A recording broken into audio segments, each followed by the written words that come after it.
ఇదంతా పోసిన రోడ్డు ఉన్నట్టున్నది. వస్తున్నాయి అంత మంచిగా గంటలకు పోవాలంటే ట్రాక్టర్ పోతుంది, బండి పోదు.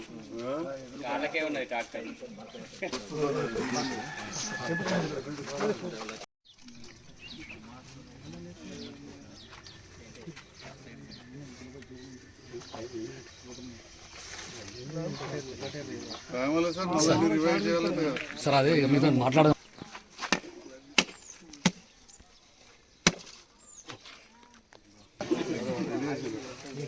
చాలా మందికి వెలిగించారు సార్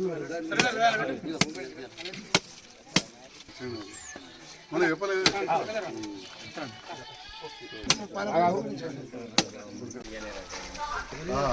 అది కూడా నేను చెప్పిన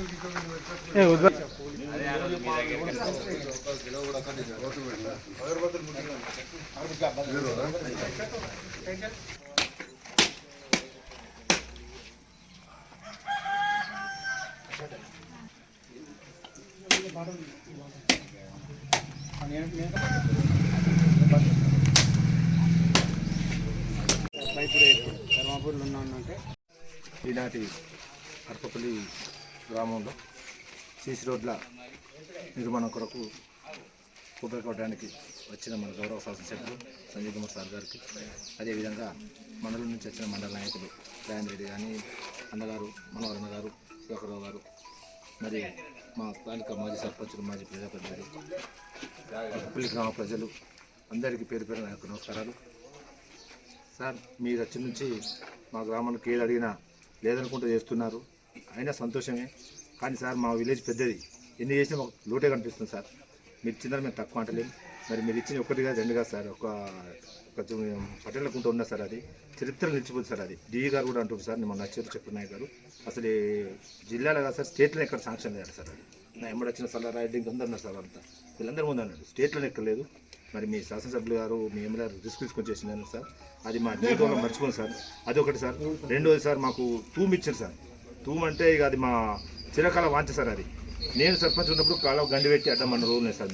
మేమంతా యాదవులందరూ తీసుకుపోయి ఆడిని అడ్డమండి వాళ్ళు తక్కల బెలుగుతో అంతా గొడవలు పెట్టుకున్న సమయాలని మరి అవన్నిటి దిగమింగి ఇలా మాకు బ్రహ్మాండంగా మాకు అవసరం పడితే తూము తిత్తురు, ఎక్కువైతే బంద్ చేస్తారు సార్.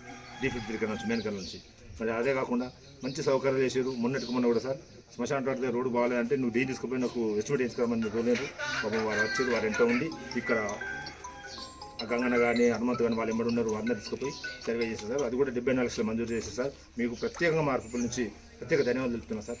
అదేవిధంగా ఇంకొకటి సార్, కొత్త దేవుళ్ళు ఉంది సార్, అది కూడా ముఖ్యమైన రోడ్డు, దానికి కూడా ఎస్టిమేట్ వేయించాం సార్. మొన్న డీ గారు ఉంది, ఎస్టిమేట్ కాపీ కూడా తమరికి ముట్టిందట. తమరు కూడా లెటర్ మంత్రి గారు ఇచ్చిందంటే తెలిసింది సార్, డీ గారు చెప్పారు. అది కూడా ఒక 79 లక్షలు ఉంది సార్. అది కూడా చేస్తే మా ఊరికి వద్ద ఉపయోగం సార్. దాని తర్వాత ఒక్కటి ఉంటుంది సార్, పెద్ద రోడ్డు అర్పపల్లి టు సంగంపల్లి ఉంటుంది సార్, చాలా పెద్ద రోడ్. అది ఈ mandal to mandal link road sir. అది మొన్న మీరు గ్రావెల్ ఇచ్చి పోసినప్పుడు ఇంత కయ్యలు ఉండే సార్, ఫోటోలు పెట్టాం.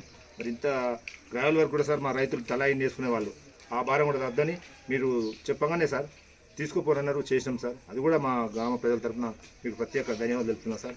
ఇక మరి ముఖ్యంగా వ్యవస్థ కదా సార్, మీరు ఇచ్చినవి చాలా ఉన్నాయి, సంఘ పిల్లలకి ఇచ్చారు. మీరు చేసేది తక్కువేం లేదు సార్, కానీ ఇంకా చేసేటి ఎక్కువనే సార్. సార్ మీరు ఏమనుకో, గురించి చేసేది ఎక్కువనే, చేసి తక్కువే లేదు, తక్కువనం బాగా చేశారు, ఇంకా తక్కువనే సార్. మరి అవి కొంచెం కొంచెం ఇదే విధంగా మళ్ళీ మార్చి తర్వాత మళ్ళీ ఒక 15,000 లక్షలతో మళ్ళీ ఒక ఏరియా కవర్ అయింది సార్. దాదాపు ఒక సిద్ధుడు వేస్తే ఈ ఏరియా కవర్ అయ్యింది సార్ మొత్తం కంప్లీట్గా యాదవ సంఘం. మరి ఇదే విధంగా మీరు 15, 20, 30 ఇచ్చినట్టయితే మా ప్రజలకు సార్ మీరు చేసిన సేవలు ఎప్పుడు మర్చిపోరు, ఎప్పుడు మీ వెంట ఉంటారు సార్. మరి మా గ్రామ దర్శనం ప్రత్యేకించి ధన్యవాదాలు. అర్పపల్లి గ్రామంలో సీసీ రోడ్ భూమి పూజ కార్యక్రమానికి మమ్మల్ని ఆహ్వానించిన గ్రామ పెద్దలు, వైస్ ఎంపీపీ మిత్రులు సురేందర్ గారికి, మాజీ వైస్ ఎంపీపీ యాదవ్ గారికి, తాజా మాజీ సర్పంచ్ ప్రభాకర్ గారికి, గౌరవ పెద్దలు, ఈ ఊర్లో అందరికీ సుపరిచితులు మండల నాయకులు అన్న రాజేంద్ర రెడ్డి అన్న గారికి, ఎంపీటీసీల పూర్వం అధ్యక్షులు సుధాకర్ రావు గారికి, గ్రామ మాజీ ఉప సర్పంచ్ తిరుపతి రెడ్డి గారు, గంగారెడ్డి గారు, యాదవ సంఘం సోదరులు, రైతు సంఘాల నాయకులు అందరికి కూడా, ఇక్కడ వచ్చిన మా అక్క చెల్లెళ్ళకు, అవ్వలకు అందరికీ పేరు పేరున హృదయపూర్వక నమస్కారాలు తెలియజేస్తున్నా. ఇంతకుముందు మిత్రులు సురేందర్ చెప్పినట్టు రోడ్లు ఎత్తుంటాం, బ్రిడ్జ్లు కడుతుంటాం, అవన్నీ కూడా మనకు అవసరమే. కానీ గ్రామాలలో అన్నిటికంటే ముఖ్యంగా అవసరం మన చెరువులు. చెరువు మంచిగా ఉంటేనే ఊరు మంచిగా ఉంటుందని చెప్పి వెనకటికెళ్ళి కూడా నానుడు. మరి నేను అంతర్గా గ్రామంలో పుట్టి పెరిగి చెరువు చుట్టూ ఒక 50 ఎకరం తక్కువ లేకుండే. ఆఖరిగా చెరువు ఎండిపోకుండా ఇక చుట్టూలో 50 ఎకరాలు అలా ఆ చెరువులోకి 5 ఎకరాలు మిగిలినవి తప్ప ఏం లేవు. మరి ఆ పరిస్థితి చూసిన తర్వాత మా గ్రామస్తులు అంతర్గా గ్రామస్తులు చాలాసార్లు ఏమంత వచ్చినా ఏమేమి వచ్చినా అదే చెప్పారు. నన్ను కూడా చెప్పమందరు. ఈనాడు కూడా ఆ చెరువు నింపే పరిస్థితి లేకుండే. ఆ చుట్టుపక్కల ఉన్న మా రైతాంగం, మా యాదవులు ఉన్నారు ఇక్కడ బాగా మంది, ఆ చుట్టాలు ఉన్నారు. బాగా ఏకత మా అదరైన రాయమని ఉంటాడు. ఏదో దుబాయ్ ఓట్లు ఆయన తను భూమి దక్కింది. నా చిన్నప్పటి సపోజ్ లింగారెడ్డి అని ఉంటాడు. మస్కట్ ఓట్లతో భూమి దక్కింది. ఇవాళ మేము వరద కాలువకి తుమ్మిపెట్టి ఆ చెరువు 84 ఎకరాల చెరువు అలా మునిగింది. నాది ఒక 5 ఎకరాలు చుట్టేం లేదు, ఇక బయట ఉన్నది. ఆ దానివల్ల ఇవాళ 1000 ఎకరాలు సస్యశాల బ్రహ్మాండం ఉన్నాయి. అంతకుముందు ఒక పెద్ద నాయకుడు అంటుండే, ఈ తాటి చెట్లు మీద ఎండిపోతున్నాయి వలన శాస్త్రవేత్తలు కింద నీళ్ళు లేకపోతే దీవెన ఎండుతుంది. ఇవాళ పచ్చని ఉంది. అట్లా గోజు గొడ్డు మన పశుపక్షాదులు అన్నిటి కూడా చేపలకు అన్నిటి కూడా. మరి అట్లనే ఇక్కడ ఇంతకుముందు తమ్ముడు చెప్పినట్టు ఇక్కడ తూము పెట్టాలనే ఆవశ్యకత కూడా చెప్పారు. చెప్పగానే రంగపేట కావచ్చు, ఇక్కడ కావచ్చు, 2 చోట్ల కూడా అక్కడ కొట్లాడుకుంటారు రంగపేట వాళ్ళు పెంపెట్ల వాళ్ళు. ఆడ రోడ్ కట్ చేసి తూము పెట్టించిన అక్కడ పైపులు అయితే ఇంతకుముందు చెప్పినట్టు అంతగా తూము చెరువు కేసేది అక్కడ మిగిలితే నేను 15 లక్షల పెట్రోల్ కూడా పెట్టింది. అక్కడ తక్కువ పడ్డాయంటే అవే తెచ్చేయించడం. ఇక్కడ ఎలాంటి ఆర్భాటం పోకుండా ఒక 3-4 ఉంటే ఆ రోజు తిరుపతి రెడ్డి అని వచ్చినట్టున్నాను. మా ఇంట తిరుపతి రెడ్డి అని నేను ఇంకొక ఆ రెడ్డన తాను 4-5 పోయినాం. ఊరోలో కూడా తెలియదు. పోయినాం ఇట్లా 2 కొబ్బరికాయలు తెచ్చారు, అక్కడ పెట్టినాం. పని కావాలి మనకు ముందు కావాలి. ఇవాళ చెరువు నిండింది మీ అందరికీ తెలిసింది. ఆ రోజు ఆర్భాటం లేకుండా లేకపోయి ఇలా చాలా సంతృప్తి అనిపించింది. ఇక సంఘాలకు ఇచ్చినాం, రోడ్లు చేసినాం, ఇంకా కూడా చేసేటివి ఉన్నాయి. తప్పకుండా ఇంకా రోడ్ల విషయంలో చెప్పారు. ఎప్పుడు అవకాశం ఉంటే అప్పుడు చేస్తా. మన వానలు బాగా పడి సంగంపల్లి అరపల్లి రోడ్డు పాడైతే అప్పటికప్పుడు మట్టి రోడ్డు మంజూరు చేయించినాం. మనం మట్టి కూడా పోసుకున్నారు. ముందు కూడా అన్ని కార్యక్రమాలు చేస్తాం. మరి మీరు అందరూ నన్ను గెలిపించారు. చాలామంది అంటారు మీరు గెలిచారు సార్, 2వ సారి గెలిపించారు. మరి గెలుచుడు ఉంటుంది, గెలిపించుడు ఉంటుంది. మీరు గెలిపించారు నా పంతనం చూసి, లేకపోతే అంత తలకడే గెలిచేది కాదు. చుట్టుపక్కల కూడా మంచిర్యాల జిల్లా అయింది, ఆడ ఎమ్మెల్యే ఓడిపోయాడు. మెడికల్ కాలేజ్ వచ్చింది. రామగుండం పెద్దపల్లి జిల్లా అయింది, ఓడిపోయాడు. నిర్మల్ జిల్లా అయింది, ఓడిపోయాడు. పనులు ఆవిడ వేరు. ప్రజలకు మంచిగా చేసినప్పుడు మీరు గెలిపిస్తారు.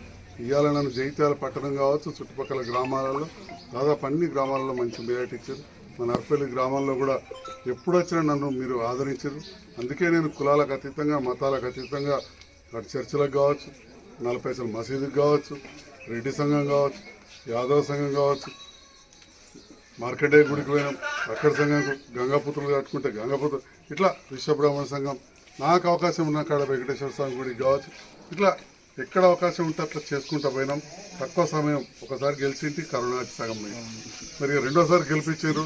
మరి ఏం చేయాలని ఆలోచించిన గౌరవ ముఖ్యమంత్రి రేవంత్ రెడ్డి గారు కలిసి పనిచేద్దామని చెప్పి వారి మంత్రివర్గంలో వారు ఫోన్ చేయడం, నేను కూడా ఆలోచన చేసిన.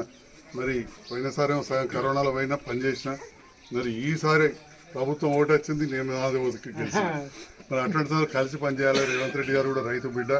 మొన్ననే 20,000 కోట్లు మాకు చేసిన మామూలు విషయం కాదు. 20,000 కోట్లు అనేది గతంలో అప్పుడు ఆ ప్రభుత్వం కూడా చేసింది, చాలా మంచి పని. అది కూడా ఎక్కువ మంది చేసింది కాదు. కానీ 16,000 కోట్లు చేస్తానికే 4 ఏళ్ళు పట్టింది.